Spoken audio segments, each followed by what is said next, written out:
Damn, I don't know how to talk anymore. I'm back.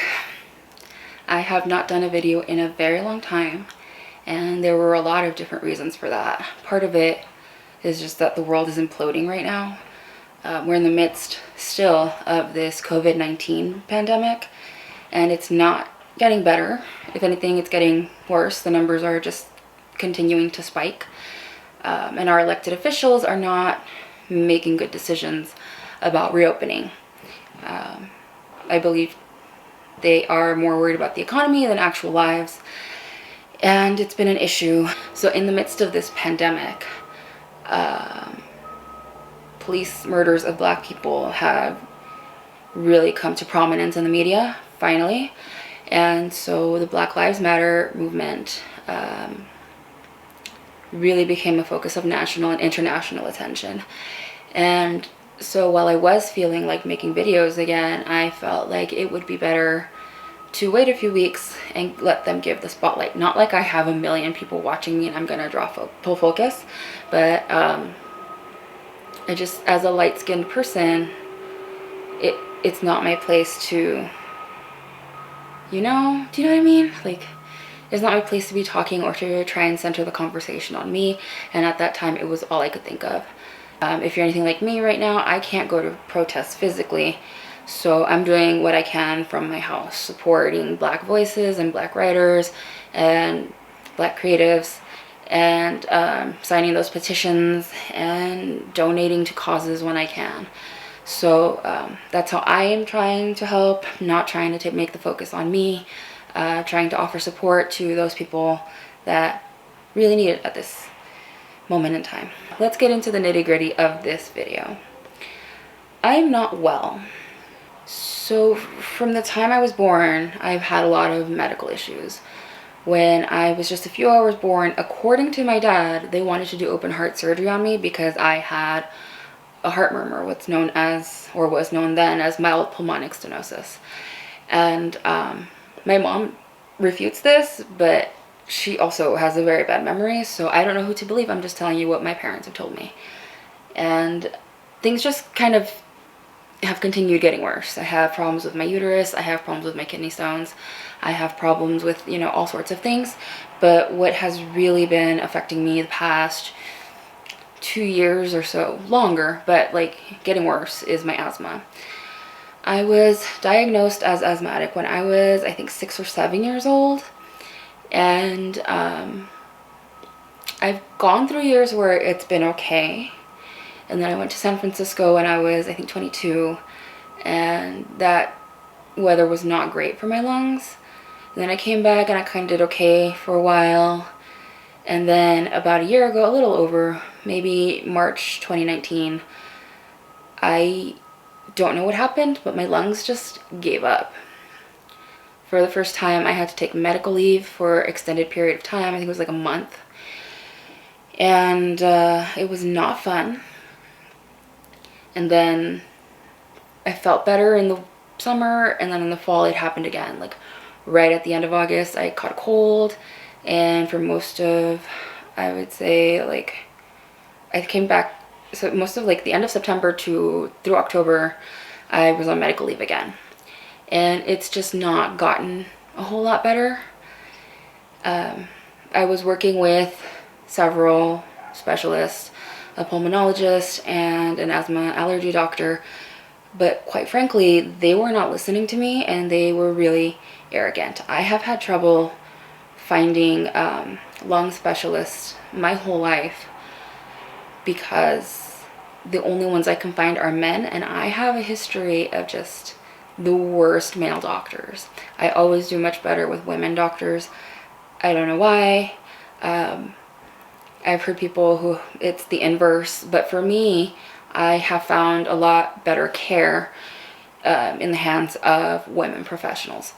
So I'm not saying that my asthma is getting worse because of men, although if you want to take that away from this video, I'm not going to be mad about it, because quite frankly, men, you know. So my asthma has gotten ridiculously bad. I am sitting here and I might look fine, but my chest is killing me, and I just did a breathing treatment. I wake up with chest pain, tightness, and they give me all sorts of not only rescue inhalers, but steroidal inhalers and long-acting inhalers that are supposed to help. I'm taking steroids that's supposed to help open my lungs up, but it's just not working. And this has been ongoing for a couple of years. When I moved back to Southern California 5 years ago, 6, I don't know, it's been a while, they assigned me to a pulmonologist, and I did not like him. Not to say that he was a bad guy outside of work, but inside of work, he did not listen to me. Not saying that I know everything, but I do know my body. He just kept prescribing higher and higher doses of steroids, and it was not helping. All that it did was made me gain almost 50 pounds. And if it had helped, it would have been worth it, but it didn't, and it required me to get basically a whole new wardrobe. So he finally retired, and I have a new doctor now, and he seems to be listening to me a whole lot more.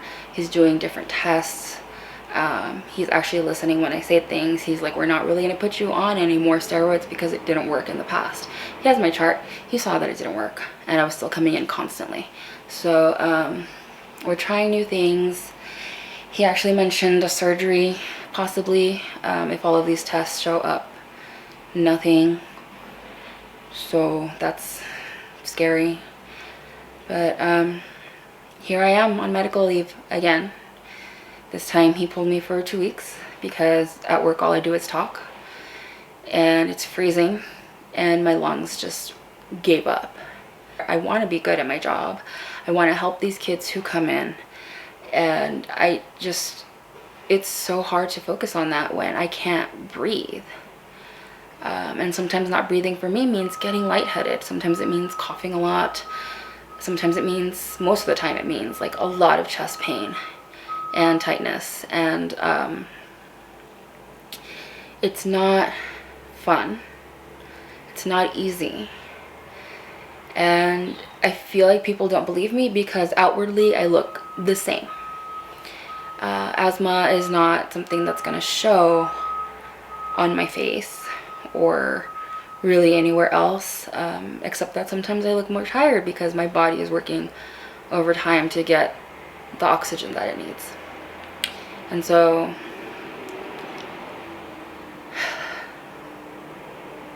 it's just, I'm frustrated, but I'm also happy that this new doctor seems to be on top of it and actually listening to me. So I feel like everything I've said has been pretty disjointed, but honestly my brain is not functioning. It's hard when you can't breathe, and there's nothing you can do about it. I'm taking the medication. I am laying low and trying not to leave the house or do anything active. Not like I'm a super active person to begin with, but even going down the stairs at this point is enough to get my lungs just really upset with me. I can't even clean my room. I had to ask my mom to come over and help me, which is embarrassing because, you know, I'm 33 years old and my mom should not be cleaning my room for me. But it was too much physical exertion. And I don't know what to do. I just wanted to give a little update as to how I'm doing. Quite frankly, this is a lot of talking for me. And it's, I can feel it in my chest. But, yeah. This video has been long-winded and disjointed and kind of stream of consciousness and not making a lot of sense. So I think I'm going to end it now. I should be back next week. Maybe set up some goals. I don't know. There's some heavier topics that I want to address. But we'll see how it goes. Let's see what I can get written. Yeah. I don't know if anybody's watching this, but if you are, thank you. And check that description box, and I will drop some links for places where you can help the Black Lives Matter movement.